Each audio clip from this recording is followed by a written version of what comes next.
Why are semiconductor called new oil for 21st century? Semiconductor को new oil क्यों कहा जा रहा है, हम ये समझने की कोशिश करेंगे। और इंडिया का जो सेमीकंडक्टर जो इंडस्ट्री है उसका हम एनालाइज करेंगे कि सेमीकंडक्टर में इंडिया कहाँ खड़ा है।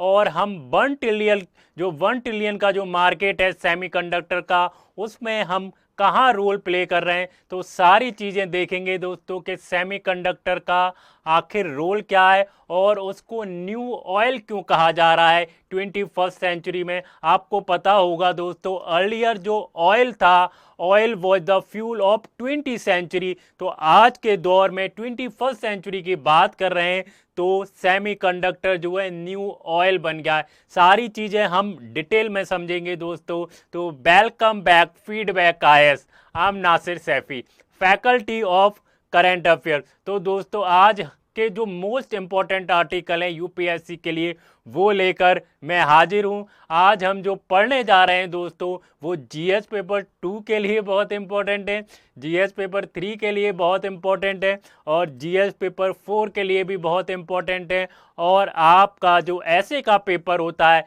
उसके लिए ये जो टॉपिक है बहुत इंपॉर्टेंट हो जाते हैं दोस्तों। मैं डेली द हिंदू का न्यूज़पेपर एनालिसिस लेकर आ रहा हूँ आपके लिए। और ये हम इसलिए कर रहे हैं कि जो बच्चे जो करंट अफेयर्स को अच्छे से फॉलो नहीं कर पा रहे हैं, ये जो क्लास है उनके लिए है। तो ये जो क्लास है बिल्कुल भी मिस मत करिएगा दोस्तों, ये क्लास बहुत इम्पोर्टेंट होने वाली है, स्पेशली उनके लिए जो यूपीएससी की प्रिपरेशन कर रहे हैं और जो 2026 का अटेम्प्ट देने वाले हैं। तो चलिए शुरू करते हैं और समझने की कोशिश करते हैं आज के मोस्ट इंपॉर्टेंट आर्टिकल। और मैं एक बात और कहना चाहूँगा दोस्तों, हमारा आंसर राइटिंग का जो प्रोग्राम है वो लॉन्च हो चुका है। आप हमारी वेबसाइट www.feedbackias.com पर जाकर आप देख सकते हैं कि आखिर हमारे जो आंसर राइटिंग का प्रोग्राम है उसके फीचर्स क्या हैं, उसका फीस स्ट्रक्चर क्या है और उसका स्ट्रक्चर क्या है कि हम कैसे उसको पढ़ाने वाले हैं लोगों को, या जो एस्पिरेंट है उनको कैसे आंसर राइटिंग हम इम्प्रूव कराएंगे। हमने जो इसके अंदर इंक्लूड किया है, हम जो पहले इजी से शुरू करेंगे फिर डिफ़िकल्ट की तरफ जाएंगे कि जो बच्चे को आंसर राइटिंग का ए भी नहीं आता होगा वो भी इस जो प्रोग्राम है उसको इनरोल कर सके। तो आप सभी जो न्यू बच्चे हैं या न्यू एस्पिरेंट हैं उसको तो इनरोल करें ही, उनके लिए तो मस्ट है। लेकिन जो प्रिपेयर कर रहे हैं या उन्होंने 1 अटैम्प्ट दे दिया, 2 अटैम्प्ट दे दिया लेकिन मेंस में उनका स्कोर अच्छा नहीं आ रहा है, तो हमारी टीम और मैंने ये प्रोग्राम तैयार किया है कि जो मेंस में आपका स्कोर अच्छा हो, हम सारी चीज़ें उसमें कवर करने वाले। हम जीएस पेपर 1 को कवर करेंगे, जीएस पेपर 2 को कवर करेंगे, जीएस पेपर 3 को कवर करेंगे, जीएस पेपर 4 को कवर करेंगे और हम ऐसे को भी कवर करेंगे। और इवन जो ऑप्शनल के आने वाले, अभी हमारा ऑप्शनल का क्राइटेरिया नहीं है, आने वाले टाइम में दोस्तों हम ऑप्शनल की जो आंसर राइटिंग है उसको भी, आपकी जो आंसर राइटिंग है उसको भी दोस्तों इम्प्रूव करवाएंगे। तो हमारे चैनल पर बने रहिए, stay tune with feedback IAS for UPSC से रिलेटेड जितना भी कंटेंट है वो इस प्लेटफॉर्म पर आपको दोस्तों मिलने वाला है। तो बिल्कुल भी मिस ना करें और फीडबैक आईएएस को सब्सक्राइब जरूर करें और कमेंट्स में ज़रूर बताएं आपको हमारी वीडियोज कैसी लग रही हैं, और कमेंट्स में बताते रहिए और शेयर करते रहिए। Share is very important. आप शेयर नहीं करेंगे तो हमें पता नहीं चलेगा, हमें रेस्पॉन्स नहीं मिलेगा कि आखिर हमारी वीडियोज कैसी लग रही है, हमारा जो हार्ड वर्क है आपको पसंद आ रहा है नहीं आ रहा है। चलिए क्विकली देख लेते हैं आज के जो मोस्ट इंपॉर्टेंट आर्टिकल हैं दोस्तों। आज के मोस्ट इंपॉर्टेंट आर्टिकल देख लेते हैं। और आज जो डेट हो रही है दोस्तों, हम कौन सी डेट का द हिंदू न्यूज़पेपर जो एनालिसिस है या हम जो करंट अफेयर्स पढ़ा रहे हैं यूपीएससी के लिए, आज हम कौन सी डेट का पढ़ा रहे हैं और हम डेली करंट अफेयर्स ला रहे हैं। हम बिल्कुल भी हम बिल्कुल भी गैप नहीं कर रहे हैं और डेली करंट अफेयर्स आपके लिए ला रहे हैं। तो आज जो हो रही है दोस्तों 3 सितंबर हो रही है, कितनी हो रही है, 3 सितंबर हुई है। और 3 सितंबर का द हिंदू का न्यूज़पेपर एनालिसिस हम करने जा रहे हैं। तो आप सब लोग तैयार हो जाइए, कॉपी पेन लेके तैयार हो जाइए। आज के मोस्ट इंपॉर्टेंट जो आर्टिकल हैं उनको पढ़ने के लिए। तो पहला आर्टिकल क्या है दोस्तों, हमारा जो पहला आर्टिकल है वो बहुत इम्पोर्टेंट हो जाता है। क्योंकि ये इम्पोर्टेंट क्यों हो जाता है, मैंने जैसे ही इनिशियली वीडियो में बताया कि जो सेमीकंडक्टर है वो न्यू ऑयल है 21st सेंचुरी के लिए। पहले जो ऑयल था, जो क्रूड ऑयल था, वो फ्यूल था 20th सेंचुरी के लिए, लेकिन 21 सेंचुरी में क्या हो गया, सेमीकंडक्टर जो चिप है, चिप के बिना कुछ नहीं हो सकता। Chip is the brain of the AI. आजकल एआई का दौर चल रहा है, आर्टिफिशियल इंटेलिजेंस रेवोल्यूशन आ रहा है। आप दोस्तों चैट जीपीटी यूज कर रहे होंगे, जेमिनी यूज कर रहे होंगे, बहुत सारे जो आर्टिफिशियल इंटेलिजेंस जो ऐप हैं या जो प्रोग्राम हैं आप उनको यूज कर रहे होंगे। तो एआई काम ही नहीं कर सकता विदाउट सेमीकंडक्टर। तो क्या है, हमारा जो पहला आर्टिकल है बहुत इंपॉर्टेंट है यूपीएससी के पर्सपेक्टिव से देखें, और अगर हम देखें ग्लोबली, अगर हम देखें तो ये मोस्ट ट्रेंडिंग टॉपिक है सेमीकंडक्टर। तो हम इसमें सारी चीज़ें देखने वाले हैं कि आखिर सेमीकंडक्टर का रोल क्या है, इसमें कौन डोमिनेंस कर रहा है, इंडिया का क्या रोल है, और इंडिया कहाँ पर खड़ा है सेमीकंडक्टर में, इंडिया की जो सेमीकंडक्टर की इंडस्ट्री है वो कहाँ खड़ी है। तो सारी चीज़ें डिटेल में देखेंगे। तो पहला आर्टिकल है, इंडिया जो है क्या है, सेट आज द 1 ट्रिलियन सेमीकंडक्टर जो मार्केट है उसको, उसके ऊपर फोकस है इंडिया का, जो सेमीकंडक्टर 1 ट्रिलियन की मार्केट है। तो ये जो दोस्तों टॉपिक इंपॉर्टेंट क्यों हो जाता है, इंपॉर्टेंट इसलिए हो जाता है, ये जो टॉपिक है अगर हम बात करते हैं जीएस पेपर 3, जीएस पेपर 3 के लिए ये टॉपिक बहुत इंपॉर्टेंट है। और अगर हम बात करें प्रीलिम्स, प्रीलिम्स के लिए भी ये मोस्ट इंपॉर्टेंट टॉपिक हो जाता है। किसके लिए, प्रीलिम्स के लिए, प्रीलिम्स के लिए भी मोस्ट इंपॉर्टेंट टॉपिक हो जाता है। और दूसरा दोस्तों सबसे ज़्यादा इंपॉर्टेंट टॉपिक किसके लिए दोस्तों, ऐसे के लिए। अगर हम ऐसे की बात करते हैं तो ऐसे में क्वेश्चन आ सकता है कि why semiconductor called new oil for 21st century. तो ऐसे इसके ऊपर ऐसे पूछा जा सकता है, तो ऐसे के लिए भी बहुत इंपॉर्टेंट हो जाता है। तो बिल्कुल मिस मत करिएगा इस आर्टिकल को, इस आर्टिकल को आप अच्छे से प्रिपेयर करिएगा, इस पे आप मेंस के क्वेश्चन फ्रेम करिएगा, प्रीलिम्स के क्वेश्चन फ्रेम करिएगा, ये आर्टिकल बहुत इंपॉर्टेंट हो जाता है। अगर हम बात करेंगे दोस्तों सेकेंड आर्टिकल, सेकेंड आर्टिकल क्या है दोस्तों, सेकेंड आर्टिकल भी बहुत मोस्ट इंपॉर्टेंट है। हम बात कर रहे हैं COP30, COP30 कहाँ होने वाली है, COP30 होने वाली है ब्राजील में।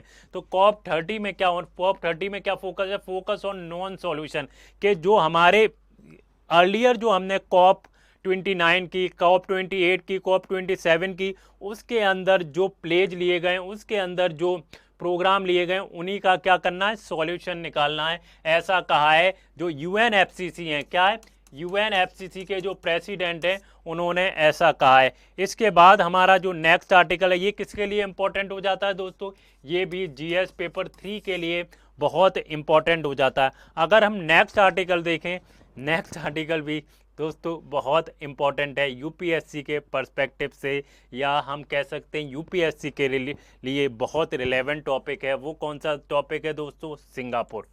कौन सा टॉपिक है, सिंगापुर के जो पीएम हैं लॉरेंस वोंग्स इंडिया विजिट पर आए और marking the 60 year of the ties. सबसे इंपॉर्टेंट जो क्वेश्चन यहाँ पे उठता है कि आखिर जो स्मॉल कंट्री हैं वो इंडिया की फॉरेन पॉलिसी के लिए इतना इंपॉर्टेंट क्यों हो जाती हैं। तो हम सारी चीज़ें डिटेल में समझेंगे कि आखिर सिंगापुर इतनी इंपॉर्टेंट क्यों है इंडिया के लिए, why is important for India's foreign policy. तो ये हम समझने की कोशिश करेंगे जीएस पेपर 2 और किसके लिए, और दोस्तों जो इंटरनेशनल रिलेशन वाला टॉपिक है उसके लिए, और प्रीलिम्स के लिए है दोस्तों। और ये जो टॉपिक है दोस्तों जीएस पेपर 1 के लिए भी इम्पॉर्टेंट हो जाता है, ज्योग्राफी के लिए, ज्योग्राफी लोकेशन, जो सिंगापुर की लोकेशन क्या है।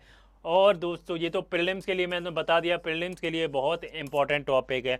हमारा जो नेक्स्ट आर्टिकल है, मोस्ट ट्रेंडिंग जो आर्टिकल है, मोस्ट ट्रेंडिंग जो टॉपिक है, आजकल सबसे ज़्यादा न्यूज में जो 2-3 जो सबसे ज़्यादा न्यूज में टॉपिक हैं उसी के ऊपर दोस्तों हम ये आर्टिकल लेकर आएँ, और मोस्ट इंपॉर्टेंट आर्टिकल हो जाता है। मैंने अर्लियर वीडियोज़ में इसको डिटेल में बताया है, कॉम्प्रिहेंसिव वे में मैंने इस आर्टिकल को डिस्कस किया है। अगर आप डिटेल में देखेंगे तो आप मेरी अर्लियर वीडियोज़ को जाकर देख सकते हैं। हमारा जो करंट अफेयर्स के जो प्लेलिस्ट है उसमें जाकर आप दोस्तों देख सकते हैं, ये बहुत इंपॉर्टेंट हो जाता है। तो जो अगला जो आर्टिकल है दोस्तों, तो सुप्रीम कोर्ट ने क्या कहा है, सुप्रीम कोर्ट ने कहा है governors can sit on bills endlessly. क्या है, गवर्नर जो है इनडेफिनेटली टाइम के लिए बिल को होल्ड नहीं कर सकते, डिले नहीं कर सकते। ये हम दोस्तों सारी चीज़ें हम क्या हैं एक डिटेल में देखेंगे और बहुत इंपॉर्टेंट आर्टिकल हो जाते हैं। वीडियो के लास्ट तक बने रहिएगा। ये आर्टिकल इतने इंपॉर्टेंट है दोस्तों, इनसे आप अगर मेंस की बात करेंगे या आप प्रीलिम्स की बात करेंगे, कहीं ना कहीं आपको क्वेश्चन ज़रूर देखने को मिलेगा, क्योंकि ये मैंने पूरा न्यूज़पेपर एनालाइज किया है, तब आपके लिए ये आर्टिकल लेकर आया हूँ। चलिए आगे बढ़ते हैं, नेक्स्ट आर्टिकल की तरफ बढ़ते हैं, आगे बढ़ते हैं और हम पहले आर्टिकल की तरफ बढ़ते हैं। हमारा जो दोस्तों फर्स्ट आर्टिकल क्या है, द हिंदू न्यूज़पेपर से हमारा पहला आर्टिकल, और हम एनालाइज कर रहे हैं दोस्तों 3 अगस्त का न्यूज़पेपर एनालाइज कर रहे हैं। तो हमारा फर्स्ट आर्टिकल क्या है, what is the first article, हम वो समझने की कोशिश करेंगे। तो मैं बता दूं दोस्तों, सबसे पहले IR semiconductor called new oil of the 21st century. तो हम ये समझने की कोशिश करेंगे, हमारा इसी के ऊपर आर्टिकल है दोस्तों, India set eyes on the 1 trillion semiconductor market.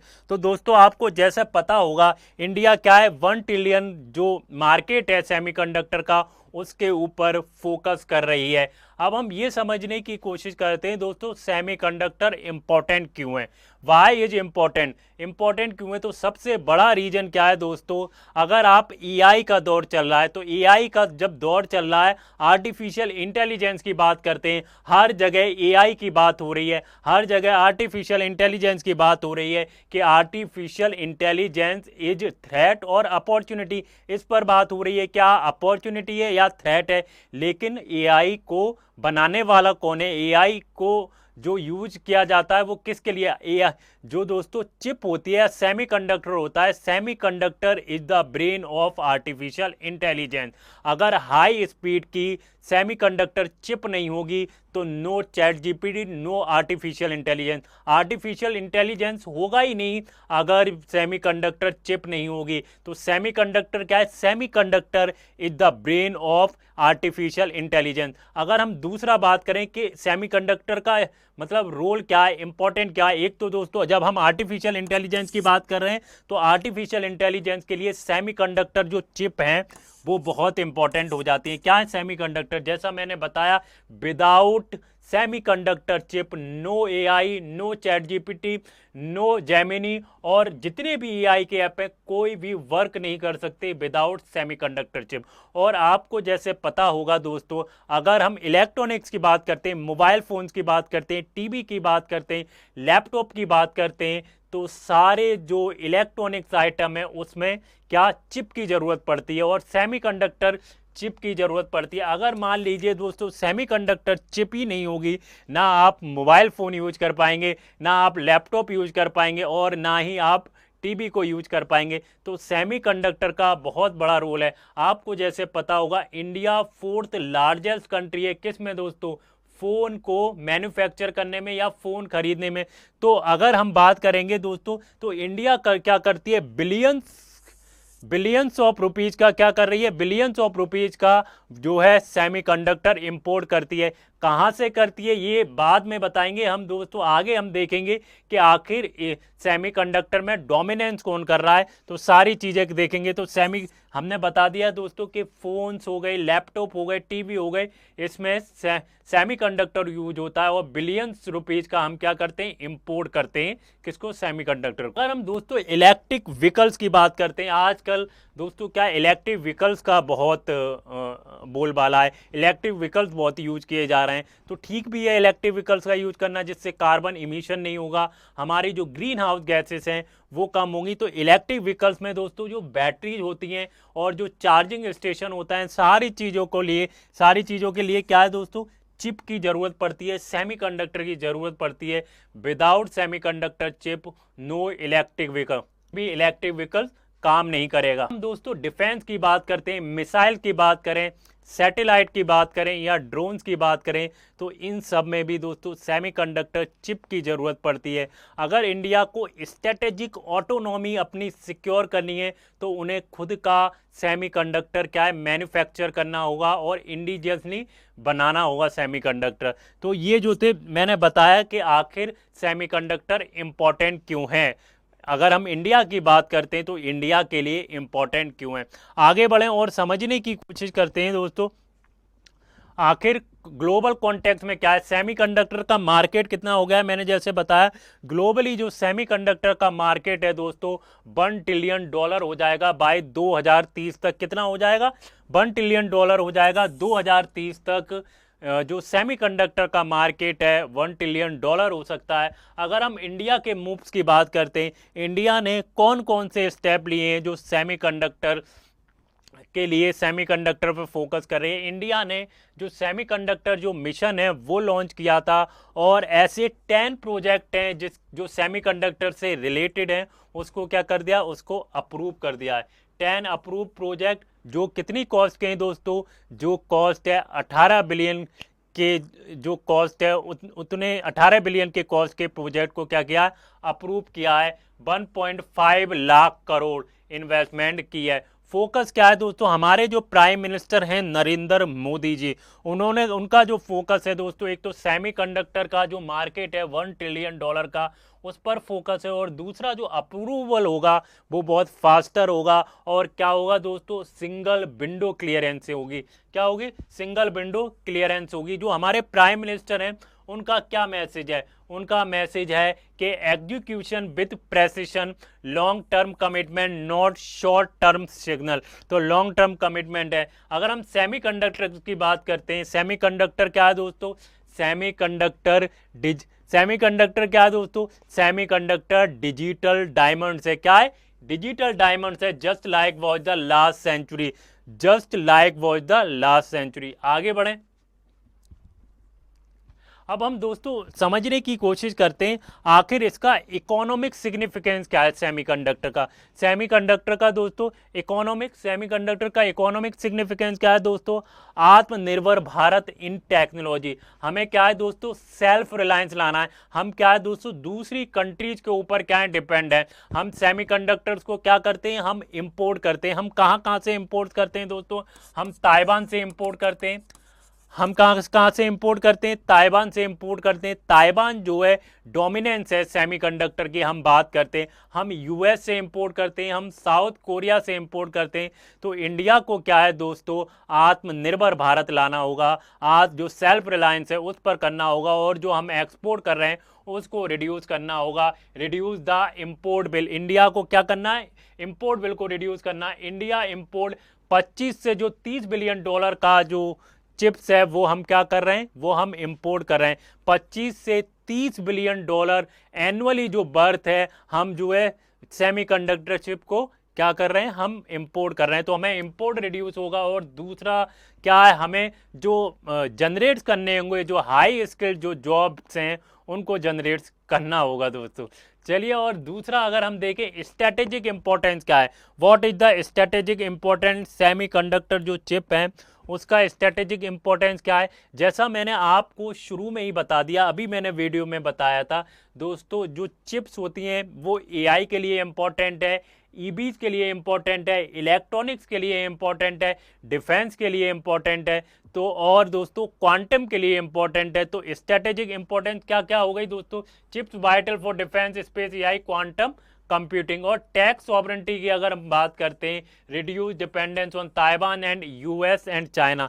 अगर हमारा दोस्तों इंडिजीनियस क्या होगा, चिप मैन्युफैक्चर कर पाएंगे, तो हम क्या है, हम डिपेंडेंसी हमारी ख़त्म हो जाएगी। जो ताइवान के ऊपर है, यूएस के ऊपर है, साउथ कोरिया के ऊपर है, सारी डिपेंडेंसी ख़त्म होगी। और जो इंपोर्ट बिल इतना हो जाता है 25 से $30 बिलियन का हम इंपोर्ट करते हैं ताइवान से या अनदर कंट्री से, तो वो क्या होता है, वो इंपोर्ट बिल ख़त्म होगा। अगर हम पॉलिसी एंगल की बात करते हैं, जो पॉलिसी एंगल क्या है दोस्तों, इंडिया ने क्या है, इंसेंटिव स्कीम निकाली है दोस्तों, जैसे पीएलआई हो गई, डीएलआई हो गई, पीएलआई हो गई, डीएलआई हो गई, और सिंगल विंडो सिस्टम है गुड गवर्नेंस मॉडल। क्या है? गुड गवर्नेंस मॉडल है। और सेंटर स्टेट कॉपरेशन है। लैंड हो गया, पावर हो गया, क्लियरेंस हो गया। अच्छा, सबसे बड़ी प्रॉब्लम है दोस्तों, चैलेंजेज क्या है? What are the challenges?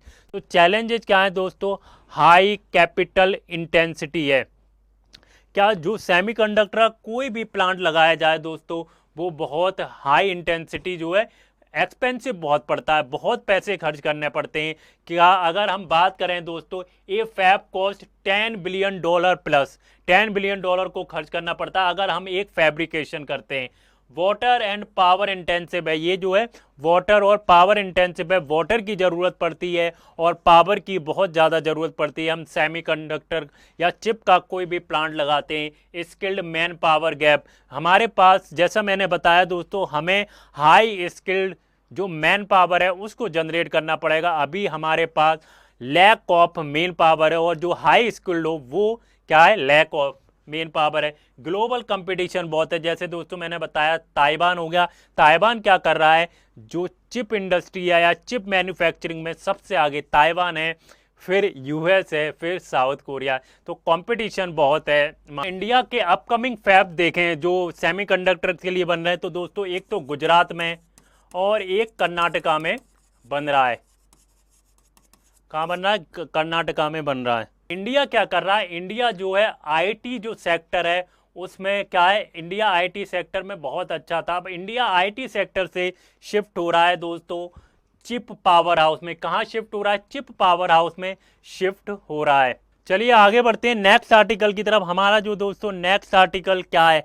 जैसे दोस्तों हम बार बार ऐसा सुनते हैं कि COP19 हो रही है, COP20 हो रही है, COP21 हो रही है, COP29 हो रही है, COP30 हो रही है। तो इस जितनी भी कॉप होती है उसमें क्या बदलाव आते हैं, क्या ऐसे चेंजेज आते हैं? आप मुझे कमेंट में बताइए। COP29 में क्या चेंजेज आए, अब COP30 होने वाली है उसमें क्या चेंजेज आए, हम वो समझने की कोशिश करेंगे कि आखिर चेंजेस क्या आते हैं। अगर हम ग्लासगो पैक्ट की बात करते हैं दोस्तों, अगर हम COP26 की बात करते हैं जो ग्लासगो में हुआ उसमें क्या चेंजेज आए, अगर हम COP29 की बात करते हैं जो दुबई में हुई उसमें क्या चेंजेज आए, हम सारी चीज़ें समझने की कोशिश करेंगे। अगर दोस्तों हम COP30 की बात करते हैं, COP30 में कहाँ होने वाली है, हम पहले ये समझेंगे, फिर हम ये समझेंगे आखिर उसमें होने वाला क्या है, उसमें कौन से प्लेज लेने जा रहे हैं या उसमें होगा क्या, हम ये समझने की कोशिश करते हैं। तो हमारा आर्टिकल क्या है?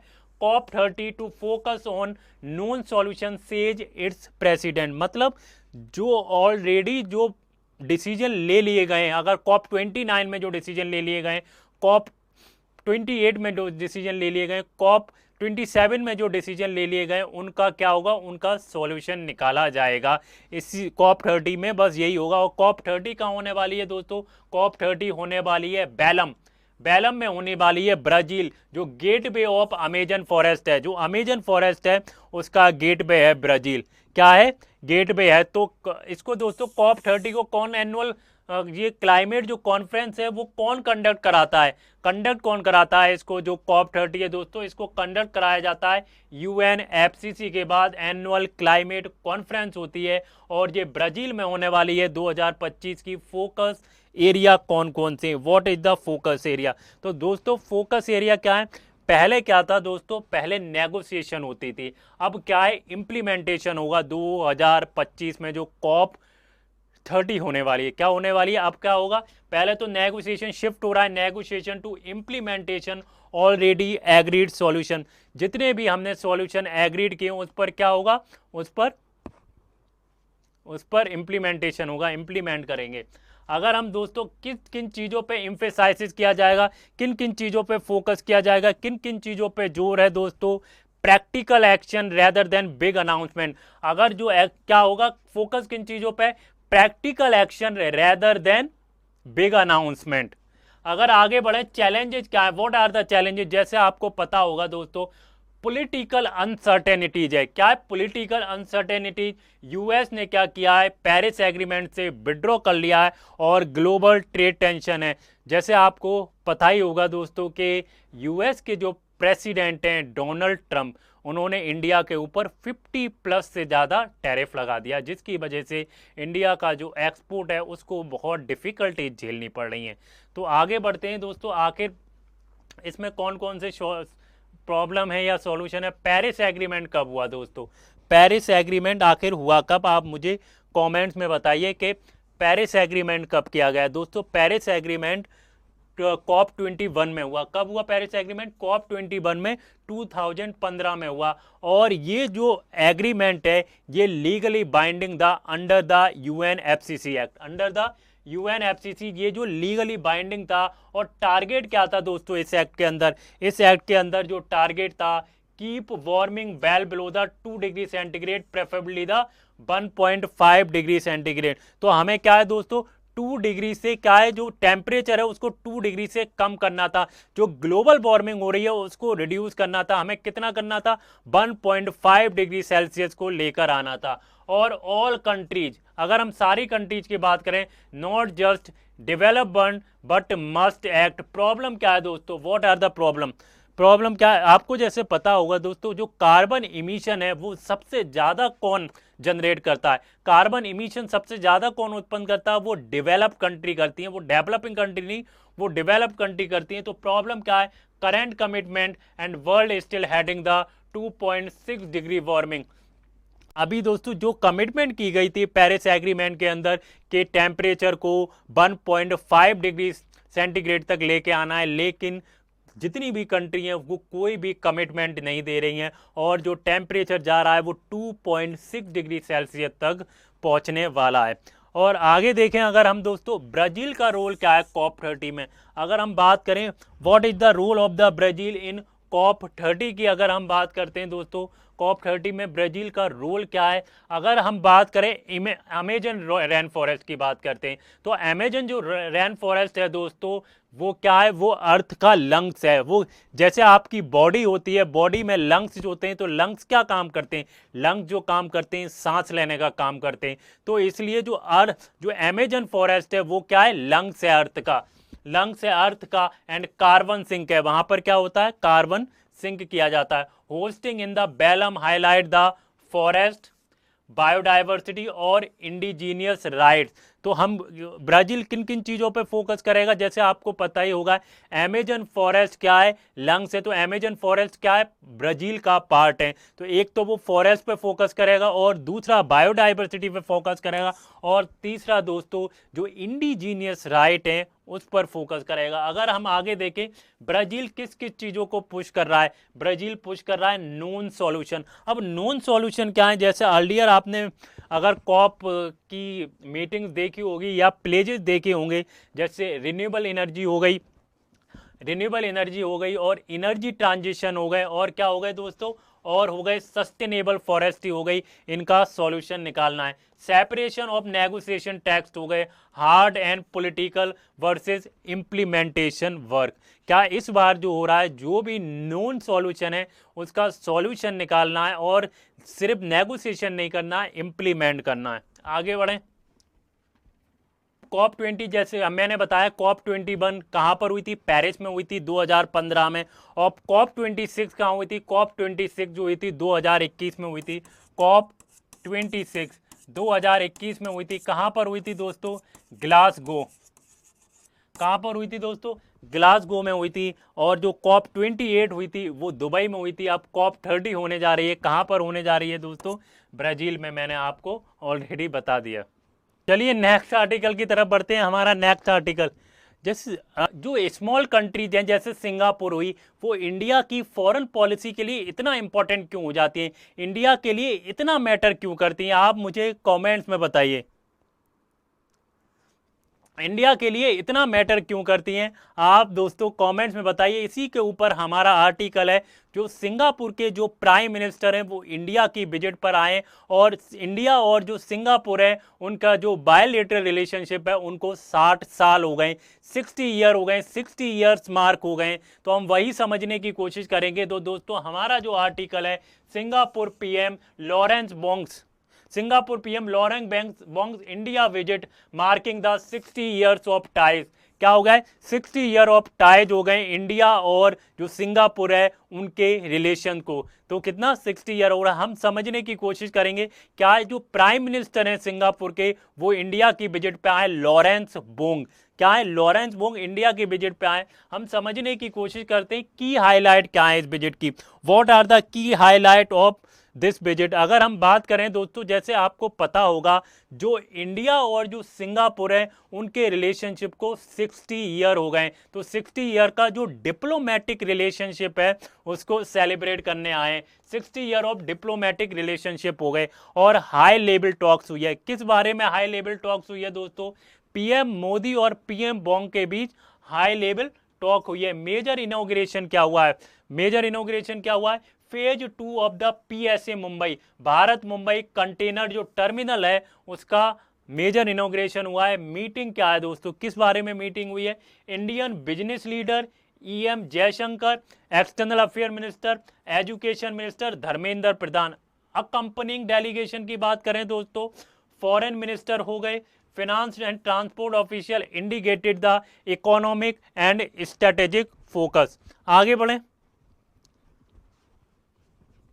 हम अगर बात करें दोस्तों बैकग्राउंड इंडिया एंड सिंगापुर का जो रिलेशनशिप है उसका बैकग्राउंड क्या है दोस्तों, आपको जैसे पता होगा दोस्तों 2024 में क्या हुआ, 2024 में इंडिया और जो सिंगापुर का जो रिलेशनशिप है वो अपग्रेड हुआ, upgrade to the comprehensive strategic partnership हुई। तो की कॉपरेशन एरिया कौन से हैं दोस्तों? की कॉपरेशन एरिया है ट्रेड एंड इन्वेस्टमेंट। आपको जैसे पता होगा इंडिया और सिंगापुर के बीच जो है ट्रेड काफी ज्यादा होता है। सिंगापुर जो है इंडिया लार्जेस्ट सोर्स है एफडीआई इन रिसेंट ईयर, तो एफडीआई बहुत ज्यादा आया है सिंगापुर से। अगर हम बात करते हैं डिफेंस एंड मैरीटाइम सिक्योरिटी की बात करते हैं तो इंडिया और जो सिंगापुर है उसके बीच क्या होता है दोस्तों, जॉइंट नेवल एक्सरसाइज होती है, एंटी पायरेसी है और इंडो पैसिफिक है। जैसा आपको पता होगा सिंगापुर कहां पर लोकेटेड है, सिंगापुर जो लोकेटेड है वो इंडियन ओशन में लोकेटेड है। तो इंडियन ओशन में जब लोकेटेड है तो सिंगापुर इंडिया की फॉरेन पॉलिसी के लिए बहुत इंपॉर्टेंट हो जाता है।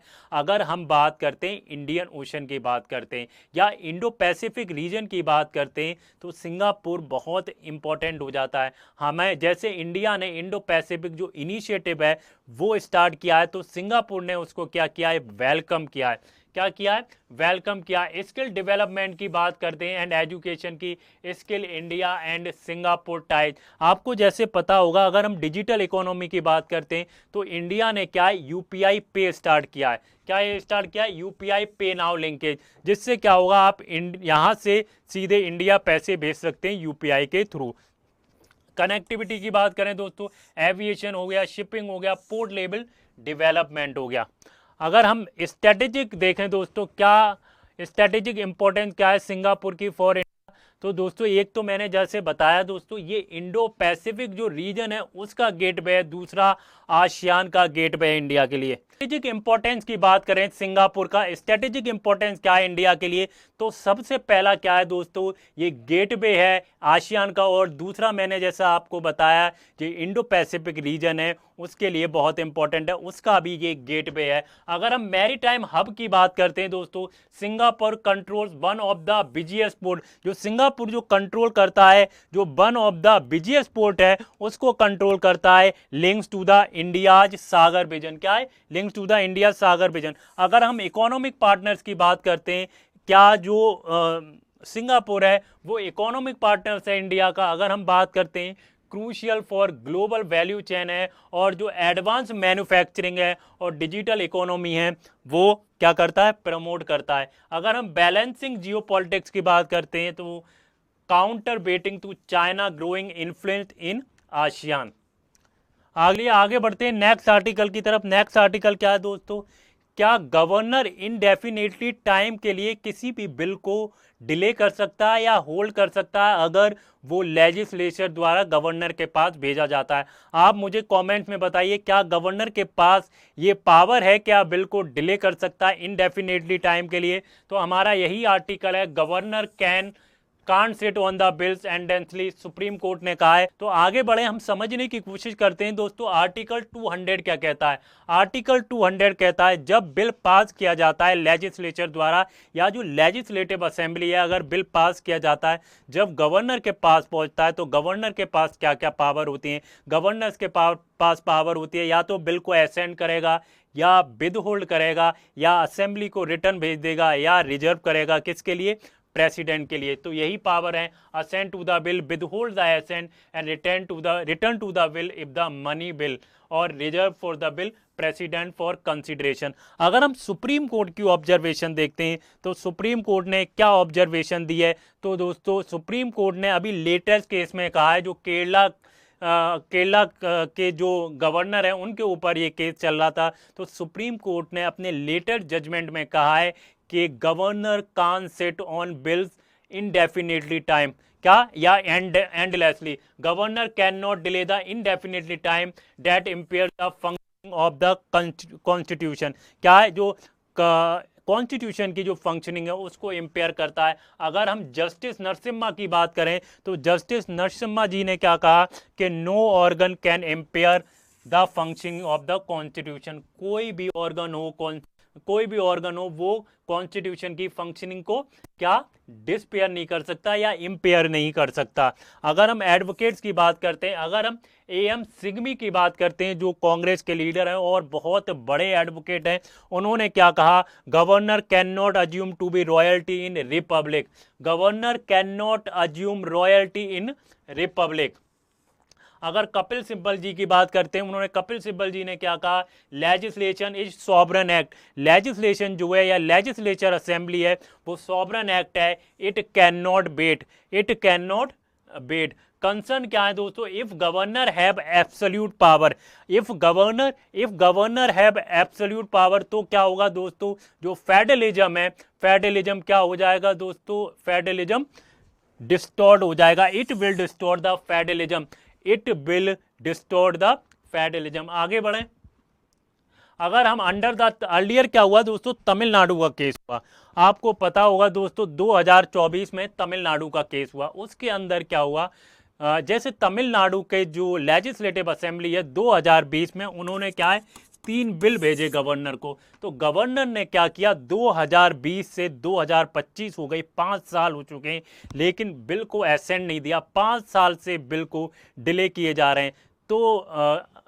तो क्या हुआ, जो 5 साल से बिल को डिले किए जा रहे हैं, तो ये केस सुप्रीम कोर्ट में पहुंचा, तो सुप्रीम कोर्ट ने कहा कि गवर्नर जो है इनडेफिनेटली टाइम के लिए बिल डिले नहीं कर सकते। अगर गवर्नर क्या कर रहे हैं, 3 मंथ तक बिल को डिले कर रहे हैं या 3 मंथ तक उन्होंने बिल को एसेंट ही नहीं दिया, लेकिन आफ्टर द 3 मंथ गवर्नर को एसेंट क्या हो जाता है, गवर्नर के ऊपर डीम्ड हो जाता है, उन्हें एसेंट देना ही पड़ेगा। तो 3 मंथ डेडलाइन दी और करंट लार्जर बेंच जो है दोस्तों प्रेसिडेंशियल रेफरेंस रिव्यू कर रही है। तो प्रेसिडेंशियल रेफरेंस क्या है दोस्तों, प्रेसिडेंशियल रेफरेंस है आर्टिकल 142 के अंदर जो आता है दोस्तों, जो एडवाइजरी जुरिडिक्शन बोलते हैं जिसे प्रेसिडेंशियल रेफरेंस है, कि जो प्रेसिडेंट है सुप्रीम कोर्ट से ओपिनियन मांग सकता है, सुप्रीम कोर्ट से उन्होंने ओपिनियन मांगी है, आखिर जो आपने जो जजमेंट दिया है कि 3 मंथ की डेडलाइन होना चाहिए, क्या वो कॉन्स्टिट्यूशनल के अकॉर्डिंग है, उसी पर क्या है दोस्तों केस चल रहा था। Should be there general timeline, कोई भी दोस्तों टाइमलाइन नहीं है, there is no timeline, there is no deadline, कि आखिर गवर्नर को कितने टाइम बाद बिल को एसेंड करना है, कोई भी टाइमलाइन नहीं है कॉन्स्टिट्यूशन के अंदर। ये सबसे बड़ा लूप होल है कॉन्स्टिट्यूशन का। और शुड टाइमलाइन भी डिसाइडेड केस बाय केस, और टाइमलाइन डिसाइडेड की जाएगी केस बाय केस। अगर हम ब्रॉडर इशू देखें तो दोस्तों ब्रॉडर इशू क्या है, गवर्नर क्या रोल है दोस्तों, गवर्नर जो है एक कॉन्स्टिट्यूशनल हेड है, क्या है, एक कॉन्स्टिट्यूशनल हेड है versus political appointed. Frequent tussle इन स्टेट्स लाइक तमिलनाडु हो गया, केरला हो गया, पंजाब हो गया और वेस्ट बंगाल हो गया। और सबसे बड़ा दोस्तों इशू आता है फेडरलिज्म कंसर्न, फेडरलिज्म डिस्टॉर्ट होता है। अगर मान लीजिए गवर्नर बिल को पास ही नहीं कर रहा है तो क्या होता है, स्टेट और सेंटर के बीच टेंशन पैदा होती है।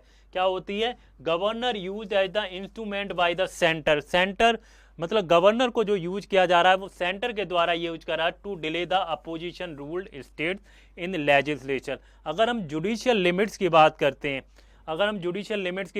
हैं, तो एससी जो है कॉशियस है about the over stepping separation of power bye fixing the general timelines. तो दोस्तों ये थे हमारे आर्टिकल, आज के मोस्ट इंपॉर्टेंट आर्टिकल। अगर आपको पसंद आए हो तो प्लीज़ लाइक करें, शेयर करें, कमेंट्स में ज़रूर बताएं आपको हमारा वीडियो कैसा लगा। Thank you guys.